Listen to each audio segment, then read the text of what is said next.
인생은 전설 채널에 오신 것을 환영합니다. 오늘 이야기 바로 시작합니다. 저는 서울 외곽 오래된 5층짜리 아파트에 사는 나경은입니다. 이 집 302호에서 남편과 딸 하은이와 함께 살고 있어요. 결혼한 지 13해쯤 되었고 제 나이는 40입니다. 바닥에 금이 간 타일이나 비 오는 날 유독 눅눅한 벽지, 그 모든 것들이 삶을 닮았다고 생각한 적 있어요. 조금씩 스며드는 것들로 우리는 변해가고 있다는 걸 어른이 되면서 알게 되었거든요. 그러니까 저는 그렇게 스스로를 바닥에 깔린 곰팡이처럼 조용히 살아간다고 믿고 있었던 거예요. 단지 그 이름을 다시 듣기 전까지는요. 며칠 전 딸아이가 책가방을 벗어놓으며 무심하게 말했어요. 엄마, 우리 담임 선생님 이름 윤진욱이야. 어디서 들어본 적 없어.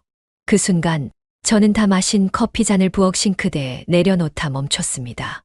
손끝이 약간 떨렸고 유리 표면에 남은 열기가 왜 그토록 낯설게 느껴졌는지 모르겠어요. 윤진욱, 글쎄 잘 모르겠네. 흔한 이름 아니야? 그렇게 대답했지만 마음 한쪽이 아주 오래된 서랍 하나를 조심스럽게 열고 있는 기분이 들었습니다. 아니, 열어버린 거였지요. 이미요. 며칠 후 학부모 상담일이었고 저는 교무실에 들어섰습니다. 문을 밀자마자 맞은편에서 책상에 앉아 무언가를 적고 있는 남자가 보였어요. 잿빛 셔츠에 검은 머리, 약간 굽은 어깨. 이상하게 낯설지 않은 실루엣이었어요. 그는 고개를 들었고 저를 보았습니다. 눈이 마주친 그 순간 온몸에서 무언가 꺼내지는 느낌이 들었어요. 숨이 반 박자 늦게 들이켜졌고 심장이 잠시 멈춘 것 같았지요. 어머님 상담 오셨죠? 여기 앉으세요. 그는 이름을 부르지 않았고 저도 그를 부르지 않았어요. 네, 감사합니다. 우리는 마치 서로를 모르는 사람처럼 행동했어요. 꼭 처음 보는 얼굴처럼요. 하지만 눈빛은 그 어떤 말보다 솔직했어요. 말하지 않는 방식으로 우리는 너무 많은 걸 말하고 있었던 겁니다. 상담 내용은 별다를 게 없었어요. 하은이는 수업에 잘 참여하고 조용하고 또 예의가 바르다고 했어요. 진욱, 아니, 그 사람은 제게 시선을 고정한 채로 말을 이어갔고 저 역시 그 시선을 피해내지 못했습니다. 이상했어요. 무슨 말이 그렇게 조심스러웠을까요? 아니면 우린 둘 다 이 순간이 이미 너무 늦었다는 걸 알고 있었던 걸까요? 상담이 끝나고 자리를 일어설 때까지도 우리는 서로 이름 한 번 부르지 않았습니다. 참 이상하죠. 예전엔 그 이름을 하루에도 수십 번 불렀던 사이였는데요. 집으로 돌아온 건 오후 3시 무렵이었습니다. 아이는 아직 학교에 있었고 남편은 늘 그렇듯 연락 한 통 없었어요. 저는 현관문을 닫고 그대로 싱크대 앞에 섰어요. 그리고 손목에서 반지를 뺐습니다. 결혼 이후 단 한 번도 뺀 적 없던 그 간지를 아무런 망설임 없이 빼냈습니다. 싱크대에 물을 틀었고 찬물이 손등을 타고 천천히 흘러내렸어요. 손을 담그고 가만히 있었습니다. 그 물속에서만 마음이 덜 떨릴 것 같았거든요. 괜찮아. 그 사람도 그냥 어른이 된 거야. 나도 그렇고. 그렇게 되뇌었지만 물속에서 꼼짝 않고 있는 손끝은 저를 배신하고 있었어요. 기억은 몸에서 먼저 반응하는 법이니까요. 그날 밤 저는 반지를 다시 끼지 않았습니다. 이유는 말하지 않았고 누구도 묻지 않았어요. 다만 거울 앞에 섰을 때 제 얼굴이 조금 낯설게 보였던 건 분명했어요. 뭔가 시작되고 있다는 걸 나는 어렴풋이 감지하고 있었습니다. 아주 오래전에 끝난 줄 알았던 것이 천천히 다시 숨을 쉬고 있다는 것도요. 아침 식탁에 앉아 있으면 온 세상이 정지해 있는 것처럼 느껴질 때가 있어요. 아무도 말하지 않고 젓가락 소리만 들리는 그 정적 속에서 저는 종종 제 존재가 투명해지는 기분을 느낍니다. 오늘도 남편은 신문을 넘기며 밥을 먹고 있었어요. 어제와 같은 반찬, 같은 그릇, 같은 무표정. 하은이는 말없이 국을 떠먹다 말고 저를 한번 쳐다보았지요. 아빠, 오늘도 늦어요? 응, 회의가 있어서. 엄마, 담임 선생님하고 내가 닮은 것 같다고 애들이 그랬어. 그 말에 젓가락이 멈췄습니다. 눈이 맞은 건 단 몇 초였지만 하은은 다시 고개를 숙였고 남편은 신문을 넘겼어요. 아무 일도 없던 듯 말입니다. 정말 아무 일도 아니었을까요? 그날 오후 하은이 학교에 간 뒤 저는 오래 방치해뒀던 메일함을 열어보았어요. 광고 메일과 뉴스레터 사이 낯선 주소 하나가 눈에 들어왔습니다. 발신자는 윤진욱. 저는 무의식 중에 그 이름을 누르며 숨을 한 번 참았습니다. 메일은 짧았어요. 그날 이후 시간 멈춘 느낌입니다. 잘 지내시나요? 딱 그 한 줄이었는데 마치 수백 줄의 문장을 읽은 것처럼 마음이 복잡해졌습니다. 그날이라니, 그는 정확히 어떤 날을 말하고 있는 걸까요? 우리가 마지막으로 헤어지던 날, 아니면 교무실에서 다시 마주한 그날. 저는 키보드를 두드리다 멈췄고 결국 답장은 쓰지 못했습니다. 잘 지냅니다. 그냥 그래요. 그 말이 너무 거짓 같았거든요. 저는 지금 어떤 이름도 붙일 수 없는 감정 속에서 떠다니고 있었어요. 사랑이라기엔 무겁고 미련이라기엔 너무 생생한 감정. 아니, 그런 걸 떠올릴 자격도 없다고 느끼는 순간이 더 많았지요. 남편은 그날도 늦게 들어왔어요. 양복 바지의 주름이 그대로 잡힌 채로 소파에 앉아 리모컨을 돌렸습니다. 밥 먹을래요? 됐어. 대충 먹고 왔어. 대답은 짧았고 눈은 여전히 TV 화면을 향해 있었어요. 저는 아무 말도 하지 않고 싱크대 쪽으로 돌아섰습니다. 반찬 뚜껑을 덮으며 문득 그런 생각이 들었어요. 이 사람은 나를 한 번도 궁금해하지 않았구나. 나경이라는 여자를 아내라는 껍데기 말고 진짜 나를 말이에요. 하은의 방문은 닫혀 있었고 저는 거실 불을 끄고 방으로 들어갔습니다. 휴대폰을 다시 들여다봤어요. 받은 편지함에는 여전히 그 한 줄짜리 메일만 남아 있었습니다. 삭제하지도 답장하지도 못한 채. 시간이 멈춘 건 나도 같아요. 하지만 당신 탓만은 아니에요. 그 말을 하고 싶었지만 손가락은 움직이지 않았어요. 정말 그랬을까요? 아니면 그냥 내 감정에 핑계를 대고 싶은 걸까요? 불 꺼진 방 안, 저는 반지를 끼지 않은 손으로 이불을 당겼습니다. 손가락은 왠지 허전했고 허전함이 곧 죄책감으로 이어졌어요. 누군가를 다시 생각하는 것만으로도 죄가 되는 기분이었지만 이상하게도 숨이 쉬어지는 것만은 사실이었어요. 감정에 이름을 붙이지 않으면 덜 무서운 줄 알았거든요. 하지만 그건 착각이었어요. 이름이 없다는 건 언젠가 감당할 수 없을 만큼 커질 수 있다는 뜻이니까요. 진욱에게 답장을 보낸 건 아마 오후 4시가 조금 넘었을 때였어요. 어디에요? 딱 그 한 줄이었고 보내기까지 손가락이 3번쯤 멈췄습니다. 메시지를 누른 뒤에도 화면을 한참 바라봤어요. 그가 보낸 메일을 계속 떠올리며요. 그날 이후 시간 멈춘 느낌입니다. 그 문장은 짧았지만 나를 통째로 붙잡아 버렸어요. 말하지 않던 시간이 다 무너지는 소리가 들릴 만큼요. 몇 분 뒤 진욱은 주소만 보냈습니다. 말은 없었습니다. 구체적인 약속도 시간도 표정도 없이 오직 그 장소만. 구도심 한복판, 오래된 시내 여관. 하은이 하교할 시간 전에 다녀올 수 있겠다는 계산이 너무 빠르게 머릿속에서 끝났습니다. 그러니까 이건 충동이 아니라 선택이었습니다. 아주 의식적인. 여관 앞에 도착했을 땐 이미 마음은 무너진 뒤였어요. 간판은 오래됐고 붉은 조명은 밝지 않았습니다. 간단한 번호키를 누르고 들어서자 좁은 복도가 나왔고 양쪽으로 방이 쭉 늘어서 있었어요. 문 앞에 섰을 때 문득 내 심장 소리가 너무 크게 들려 당황했지요. 손등을 재킷 안으로 넣어 가슴을 눌러봤어요. 무의미한 동작이었지만 그게 유일한 방어처럼 느껴졌습니다. 문은 열려 있었습니다. 말 그대로 살짝. 고개를 들이밀자 진욱이 안쪽에 서 있었어요. 창문은 닫혀 있었고 조명은 낮았습니다. 텔레비전도 음악도 없었습니다. 조용했고 그 침묵이 우리를 완전히 둘러쌌어요. 저는 말없이 들어갔습니다. 구두 소리가 매트에 꺼지듯 사라졌고 문의 자석이 딸칵 닫히는 소리가 유난히 크게 들렸습니다. 그는 아무 말도 하지 않았고 저도 그러지 않았어요. 그의 앞에 섰을 때 순간 모든 것이 정지된 것처럼 느껴졌어요. 옷깃이 스칠 만큼 가까운 거리였고 저는 단숨에 그의 체온을 느꼈습니다. 숨결이 얼굴에 닿았고 그제야 제가 얼마나 떨고 있었는지 알게 됐어요. 입술이 먼저 닿은 건 분명 저였어요. 아주 천천히 망설이면서. 그는 물러서지 않았습니다. 오히려 한 발 다가섰고 두 번째 입맞춤은 더 길고 뜨거웠어요. 입술 끝이 젖었고 그의 손이 제 허리선을 천천히 짚었습니다. 저는 고개를 들었고 눈을 감았으며 이마가 그의 어깨에 잠시 기대졌어요. 숨소리가 가까워졌습니다. 말이 아니라 숨으로 서로를 알아가는 시간이었어요. 그의 손이 등선을 따라 올라오고 저는 재킷을 벗으며 천천히 그의 가슴께를 짚었습니다.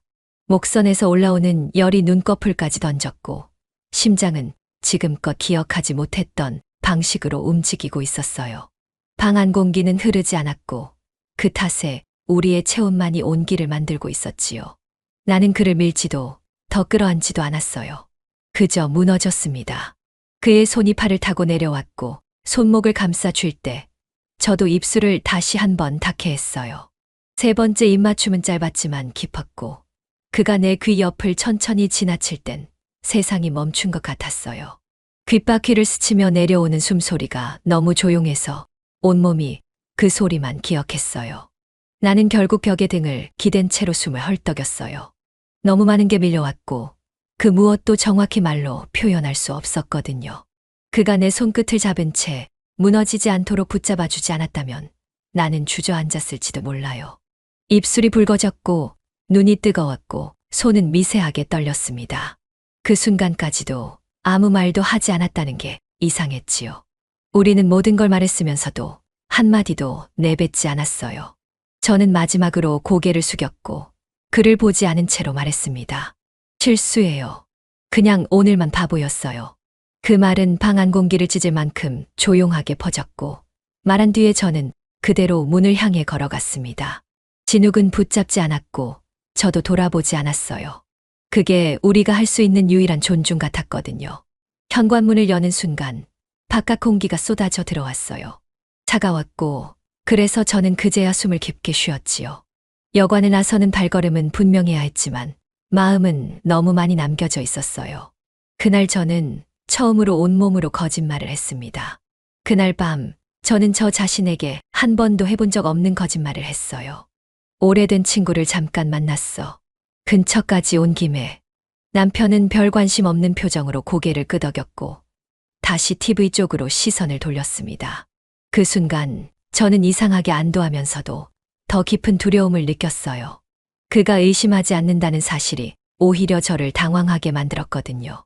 왜냐면 그 거짓말은 너무 쉽게 입에서 나왔고 너무 자연스럽게 귀를 통과했으니까요. 그렇게 쉽게 들키지 않는 거짓말이라면 앞으로 더 많은 것들도 감춰질 수 있을 거라는 생각이 들어서였지요. 저는 괜히 숟가락을 2번쯤 들었다 놨고 국을 식히며 아무 맛도 느끼지 못했습니다. 손끝이 괜히 미세하게 떨렸고 무릎에 올려둔 천이 자꾸 미끄러졌어요. 거짓말이 몸의 균형을 바꿔놓은 것 같았습니다. 하은이는 밥을 다 먹고 나서 물을 마시며 무심하게 말했어요. 엄마, 그날 교무실에서 선생님이 엄마 계속 쳐다봤어. 저는 순간 숟가락을 멈췄고 아이가 무슨 눈으로 그런 말을 하고 있는지 쳐다봤어요. 하지만 하은은 그저 물컵을 내려놓고 휴지로 입을 닦았을 뿐이었습니다. 진짜야. 내가 그거 보고 좀 이상하다 싶었어. 그 말투가 의심이 아니라 관찰처럼 느껴져서 더 당황스러웠어요. 저는 무슨 말로 그 감정을 덮어야 할지 몰랐습니다. 에이, 그냥 그날 선생님이 피곤했겠지. 그 말이 나오는 순간 스스로도 놀랐어요. 또 거짓말이었고 또 방어였거든요. 아이 앞에서조차 나는 점점 모르는 얼굴이 되어가고 있었어요. 밤에 세수를 하다가 거울을 보았습니다. 거울 속의 얼굴은 분명 제 얼굴이었는데 표정은 낯설었습니다. 이마는 살짝 구겨져 있었고 입술은 굳게 다물려 있었어요. 눈동자는 무언가를 감추고 있는 것처럼 깊고 어두웠지요. 예전엔 저 표정을 몰랐습니다. 아니, 만들 수조차 없었어요. 거짓말을 반복하면 사람이 새로운 얼굴을 갖게 되는 걸까요? 저는 수건으로 얼굴을 닦다 말고 다시 고개를 들었고 거울 속 저를 똑바로 바라봤습니다. 한참을 그러고 있다가 결국 아주 조용히 중얼거렸습니다. 넌 지금 누구야? 그 목소리가 낯설 만큼 낮고 무거웠어요. 진욱의 손이 닿았던 등, 그가 스쳤던 팔, 그날 여관의 공기, 그 모든 감각들이 피부 안쪽에서 천천히 꿈틀거리고 있었지요. 그게 죄책감인지 욕망인지 아니면 단순한 반동인지 저도 알 수 없었어요. 다만 이 얼굴은 분명히 어제의 나와는 다르다는 것만 분명했습니다.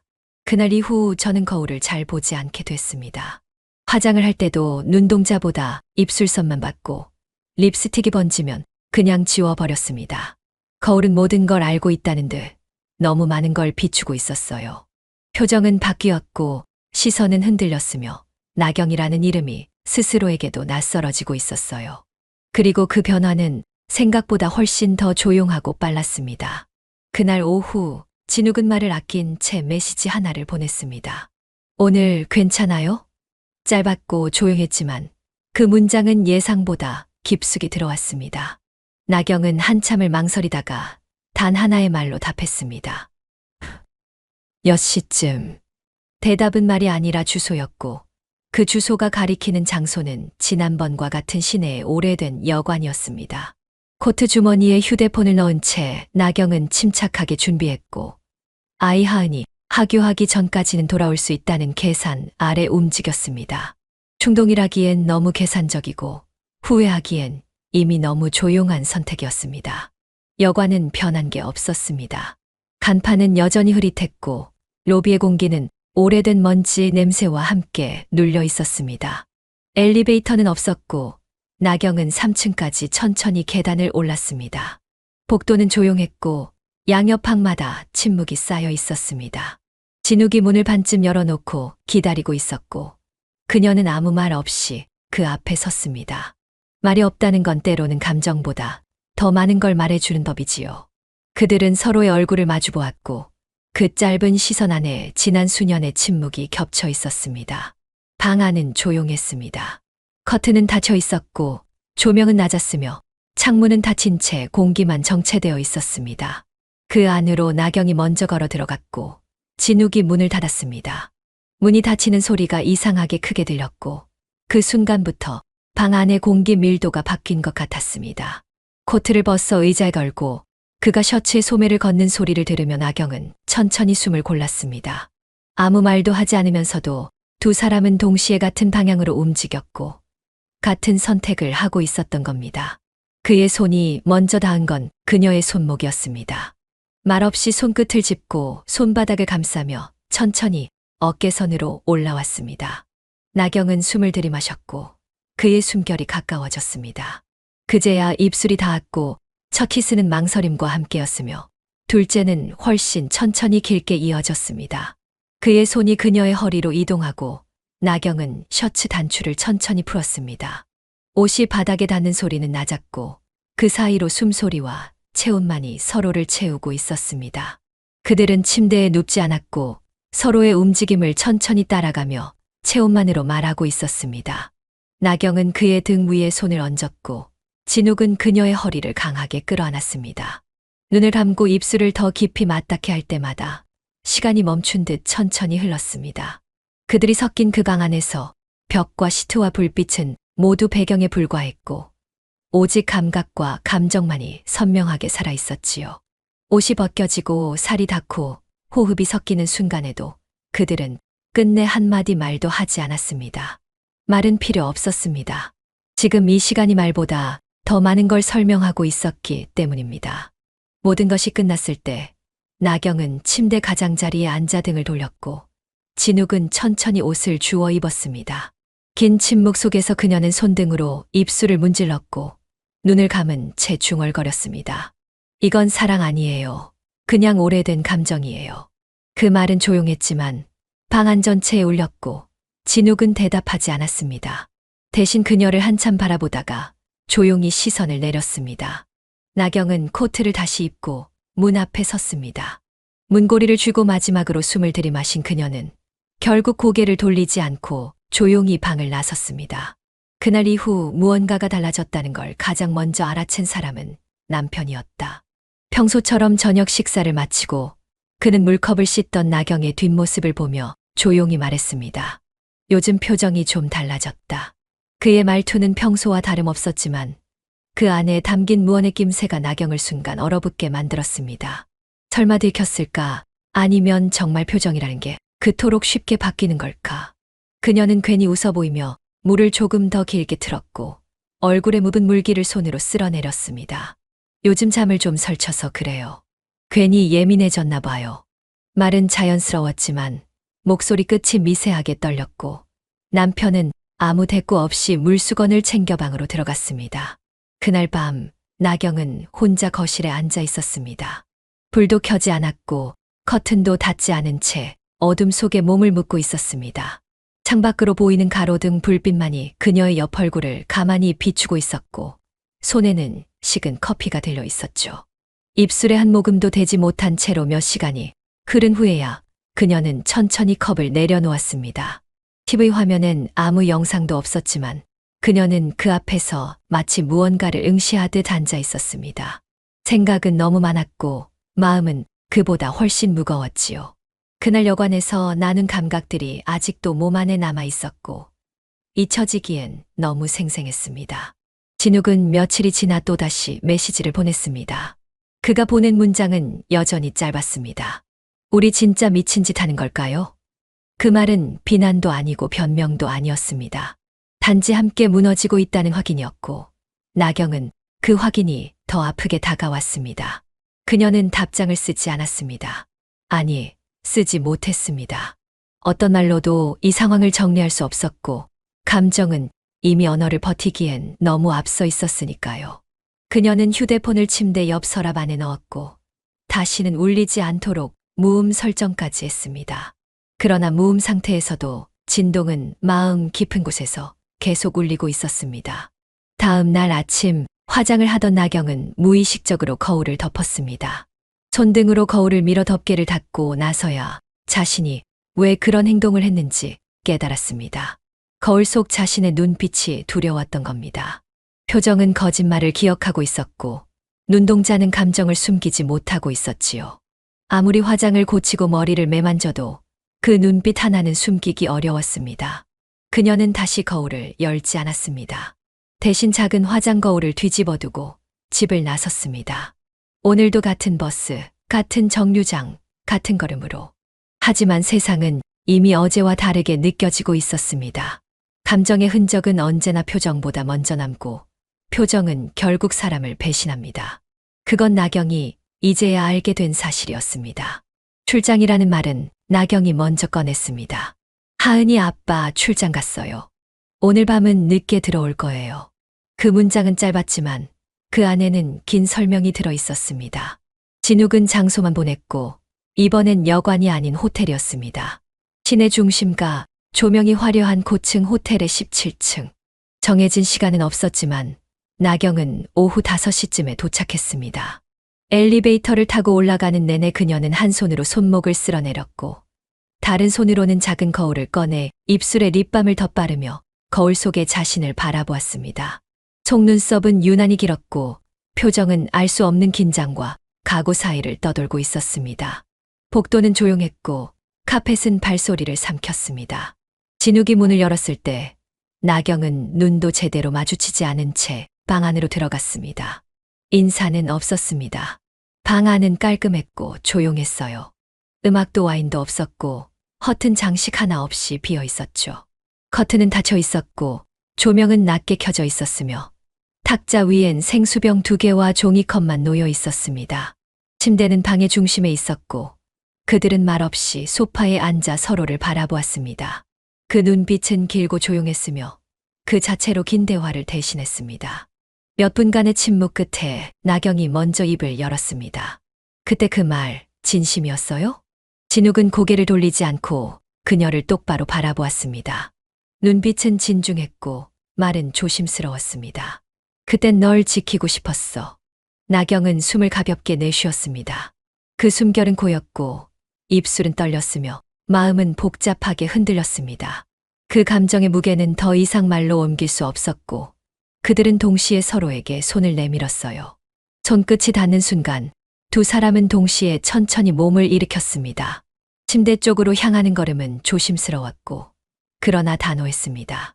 말은 끝났고 이제 감정이 움직일 차례였습니다. 진욱이 그녀의 코트를 벗겼습니다. 나경은 조용히 셔츠의 단추를 풀었고 그의 손이 그녀의 허리선을 따라 조심스레 올라왔습니다. 입술이 먼저 닿았고 그 다음은 이마, 목선, 어깨였으며 허벅지로 전해지는 체온이 서로를 휘감았습니다. 침대 옆 조명이 낮게 흔들렸고 그 굴빛 아래서 피부는 더 선명하게 드러났습니다. 그녀는 고개를 들었고 그의 눈동자 안에서 잠시 자신을 확인했습니다. 그 짧은 확인 후 그녀는 눈을 감았고 그의 손이 그녀의 등 라인을 따라 천천히 내려갔습니다. 옷이 하나둘 떨어졌고 몸은 더 이상 방어하지 않았어요. 나경은 그의 품 안에서 천천히 허리를 눕혔고 진욱은 말없이 그녀를 감쌌죠. 숨소리가 가까워졌고 입술이 다시 겹쳐졌으며 손가락이 서로의 피부를 기억하듯 천천히 움직였습니다. 그의 손이 그녀의 허벅지를 따라 올라올 때 그녀는 눈을 감은 채 어깨를 움츠렸고 그 모든 반응은 거부가 아니라 기다림에 가까웠습니다. 그들은 서로를 더 깊이 끌어안았고 그의 입술이 그녀의 쇄골을 따라 내려올 땐 이미 말이 필요 없는 상태가 되어 있었습니다.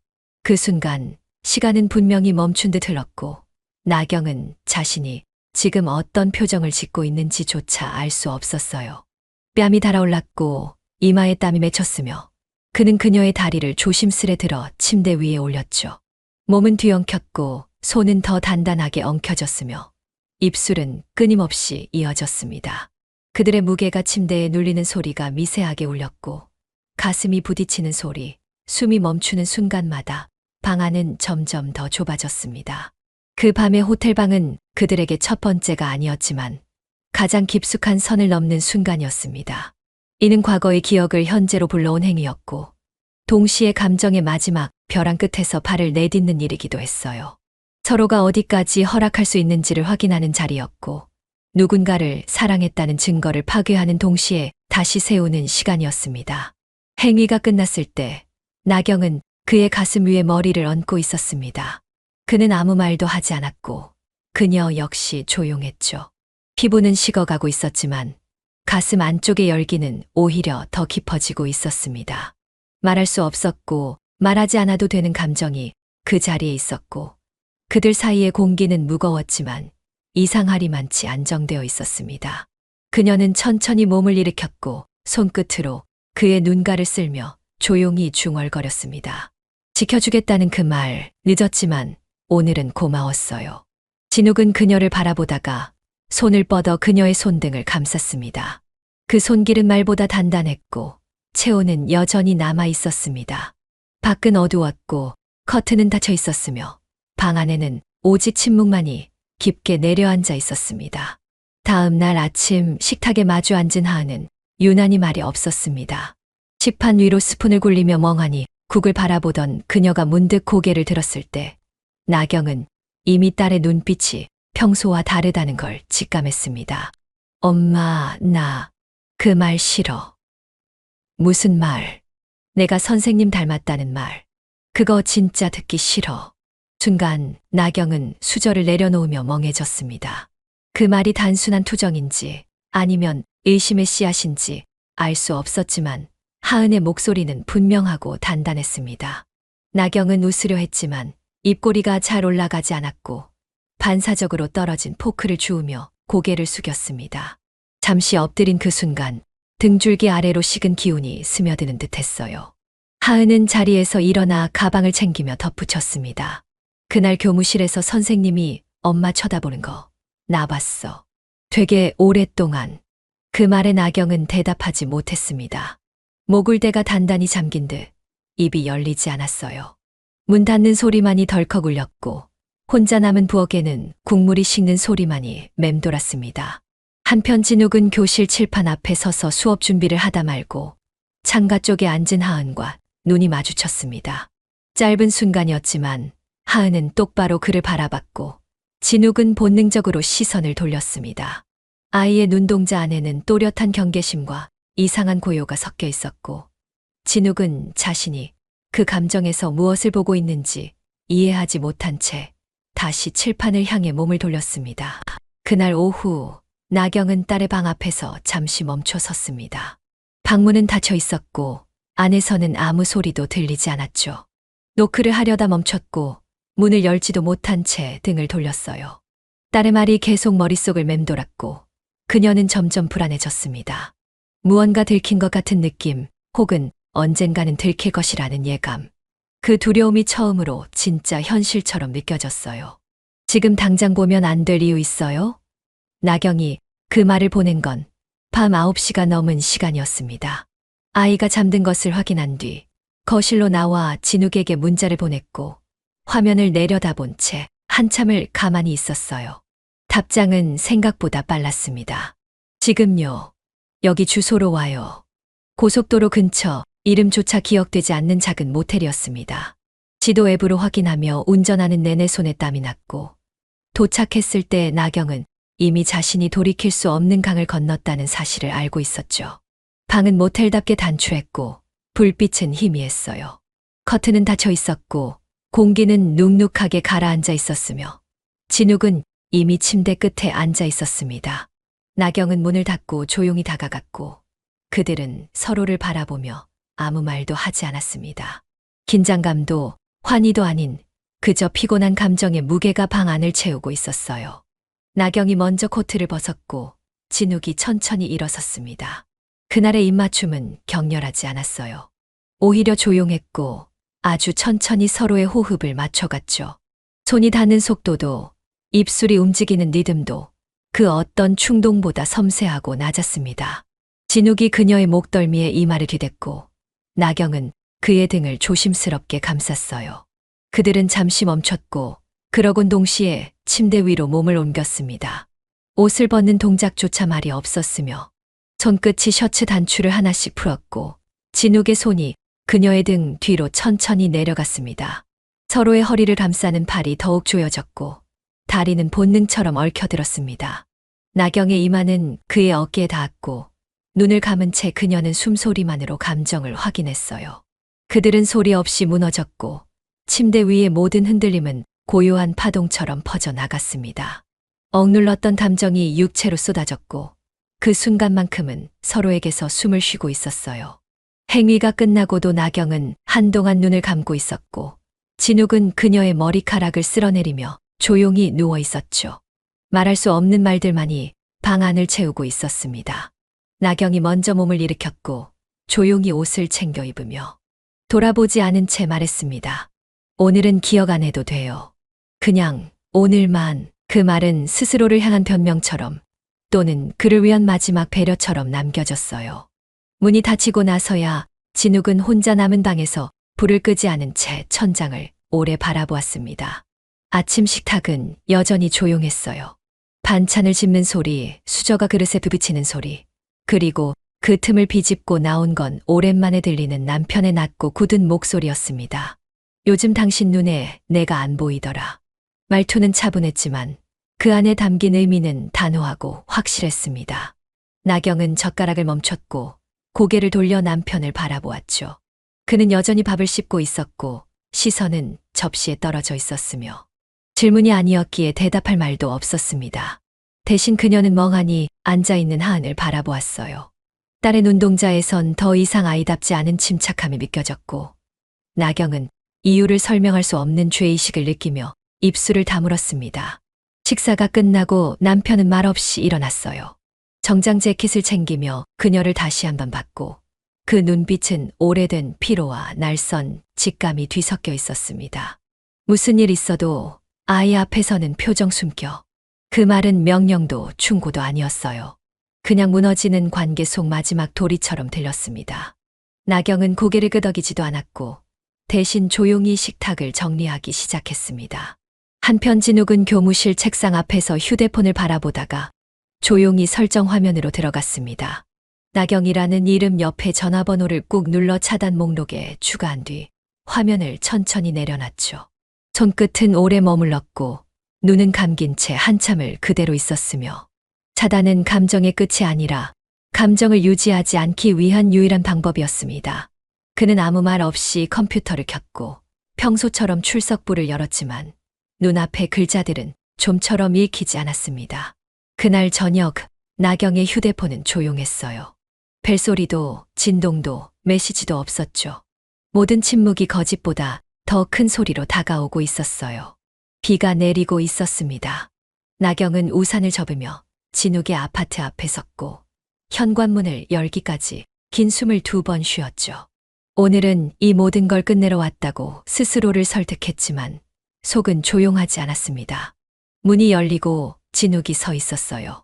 말 없이 그녀를 들여보냈고 나경은 조심스럽게 실내로 들어섰습니다. 방 안은 조명이 낮게 켜져 있었고 음악도 텔레비전도 없었으며 와인 한 병이 식탁 위에 놓여 있었고 잔은 2개뿐이었습니다. 그들은 말없이 마주 앉았습니다.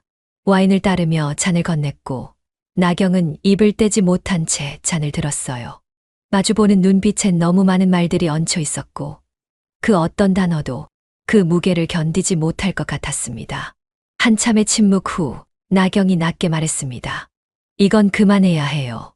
우리 이제 그만해요. 진욱은 대답하지 않았습니다. 대신 시선을 피하지 않았고 잔을 비우며 눈을 감았어요. 와인이 목을 타고 내려가는 소리가 유난히 크게 들렸고 나경은 잔을 내려놓으며 두 손을 무릎 위에 포겠습니다. 그들은 다시 말이 없었습니다. 그러나 공기엔 감정의 여진이 남아 있었고 서로의 손이 테이블 아래에서 천천히 닿았어요. 나경이 먼저 손을 잡았고 진욱은 단단히 그 손을 쥐었죠.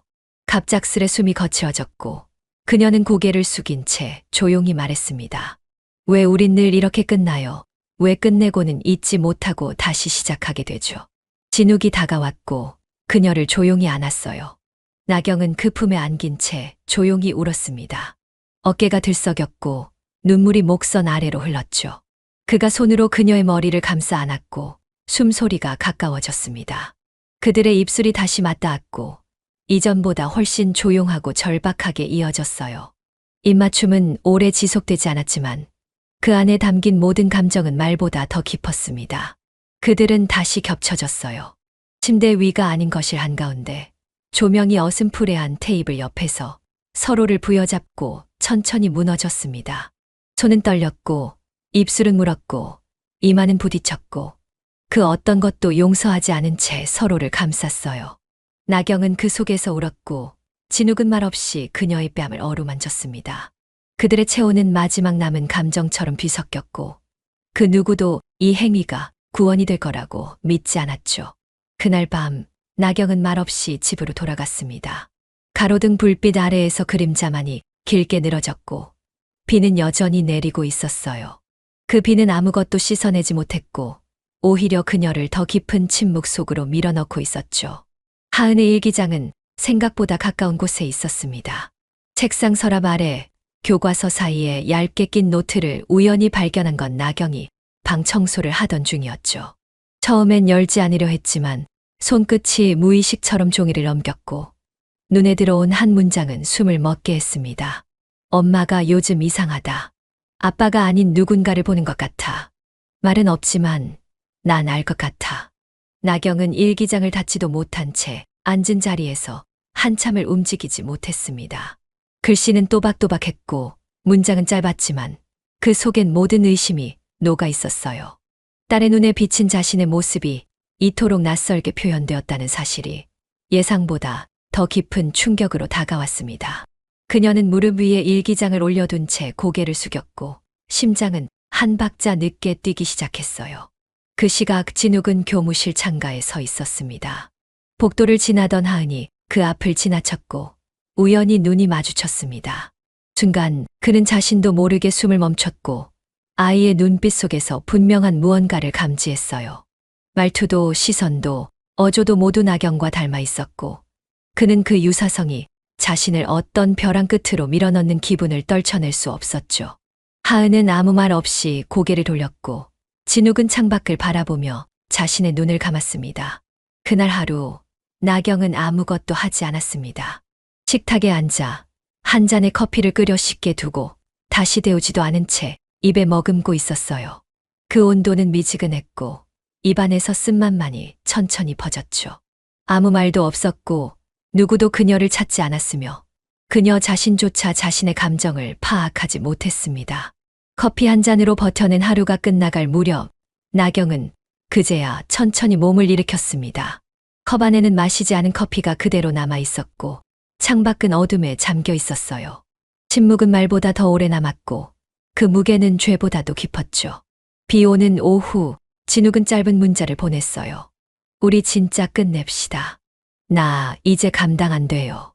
나경은 그 문장을 몇 번이고 다시 읽었습니다.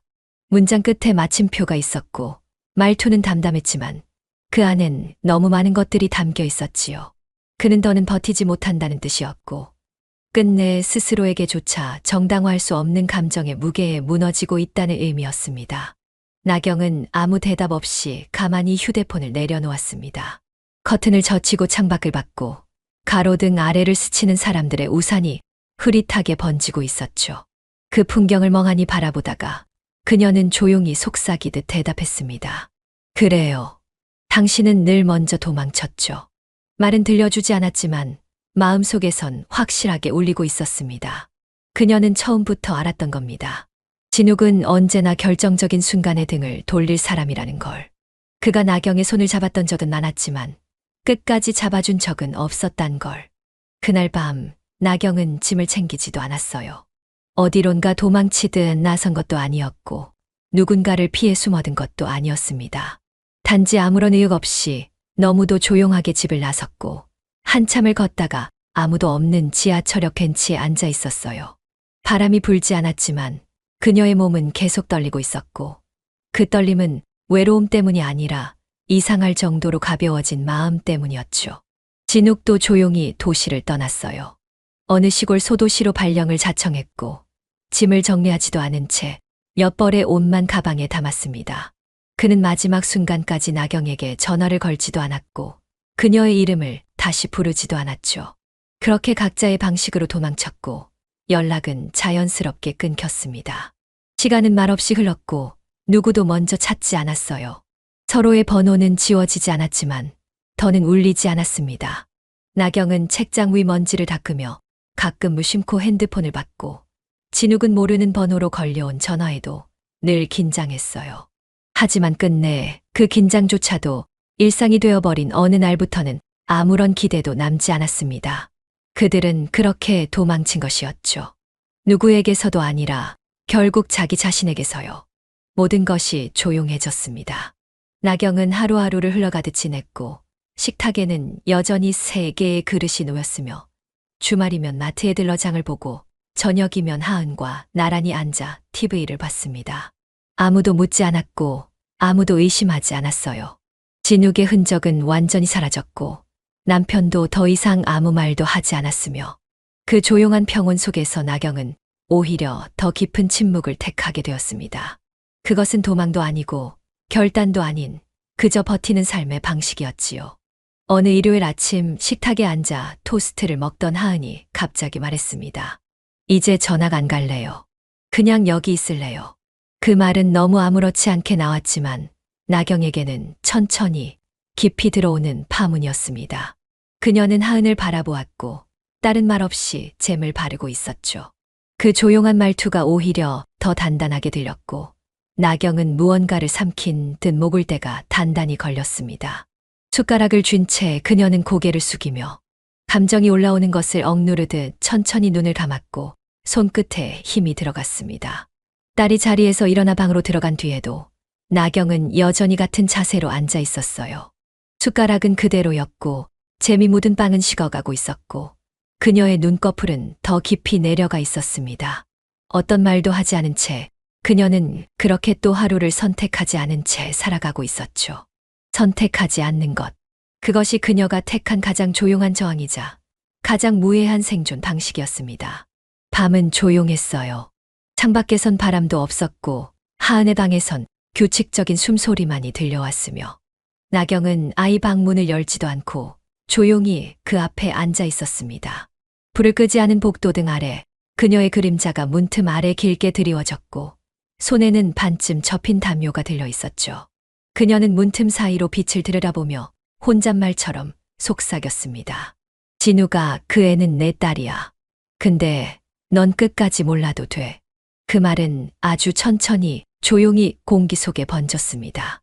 말하고 나서도 그녀는 한참을 그 자리에 그대로 앉아 있었고 눈을 감은 하은의 얼굴이 머릿속에 선명히 떠올랐습니다.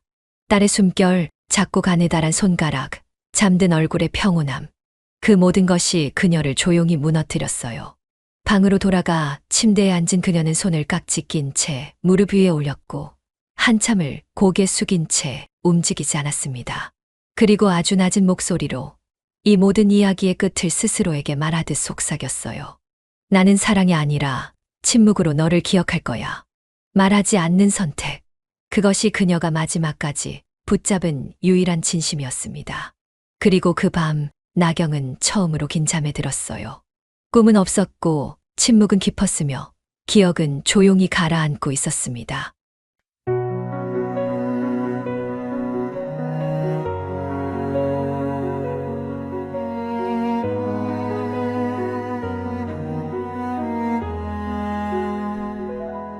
너를 다시 본 순간 난 얼어붙었어.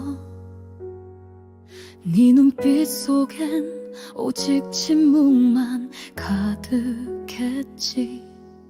결혼 반지를 빼고 차가운 물 속에 씻어내려 해도 널 지울 수 없어. 그때 붙잡아줬다면 모든 게 달랐을까. 너를 보며 난 혼자서만 수없이 되묻곤 해. 그때 너만 몰랐어. 그때도 지금도 넌 몰라야 해. 하은이 그 아이 네 딸. 근데 넌 몰라야 해. 아무것도 말 못하고 그저 네가 웃는 모습만 멀리서 바라보다 돌아서 또 침묵 속에 널 숨겨.